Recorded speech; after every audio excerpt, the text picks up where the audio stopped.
Hi there, I'm Ben Morton and welcome to the Leaders Kit Bag, your go-to podcast for practical leadership insights in just 6 minutes.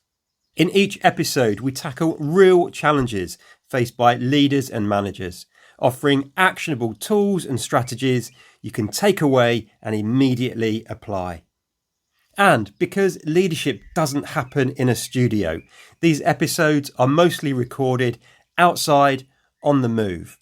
They're raw, unscripted, and straight to the point. So, wherever you are, let's dive in and sharpen your leadership skills 6 minutes at a time. Team development is something that organisations invest a huge amount of time and money into, often with very mixed results. The intention behind it is always positive, but the consistency is often patchy, and the commitment to follow through and really lean in to some of the difficult conversations that need to be had in order to make real change is often lacking. Now, I'm comfortable saying this because I've been on both sides of the team development fence, if you will. I've led teams when I've been all in and fully committed to doing what's needed to make us great. And there have been other occasions when, to steal a phrase from the actor Matthew McConaughey, I've half-arsed it. I've also spent many years facilitating team development sessions, which isn't something I do anymore for reasons I'll come to shortly. For many years, I've said that team development isn't something that we do twice a year off-site at a nice hotel.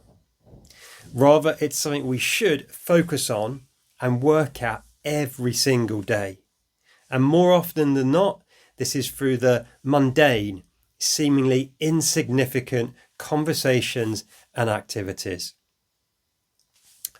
But what often happens is, because I've seen it and I've been asked to help, is that something suddenly happens and a leader suddenly has that oh shit moment where they realise we need to do some team development. And what follows is often a request for a one-day team offsite.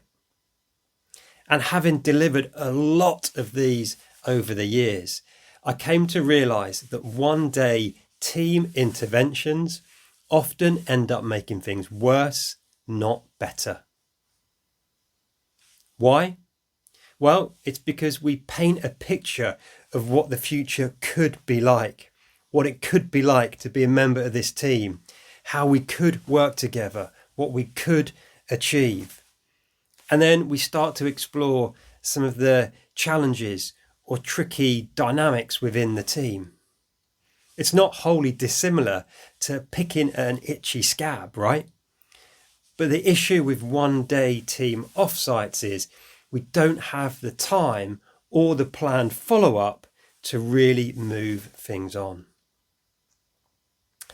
Another great analogy here for real team development is to think about the role that a chicken and a pig play in making a full English breakfast.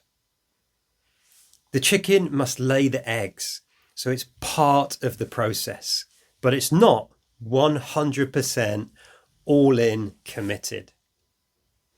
However, to have a few rashers of streaky bacon, the pig must fully commit. There's no going back for the pig. The pig cannot half-arse it, to use that phrase once again from Matthew McConaughey. So, if you're thinking about team development, there are two things I encourage you to really think about. Number one, team development is something that you must absolutely own as the leader and focus on all of the time.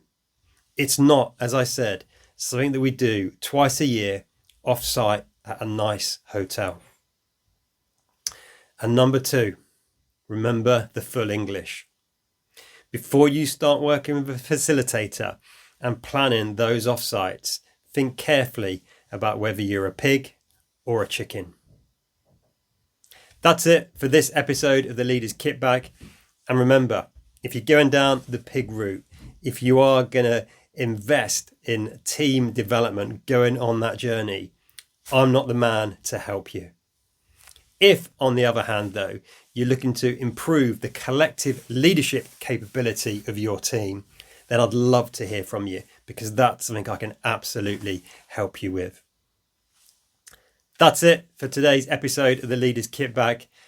As always, I hope it's been useful. Look after yourself. Look after those you've got the privilege and responsibility to lead. And until next time, lead on.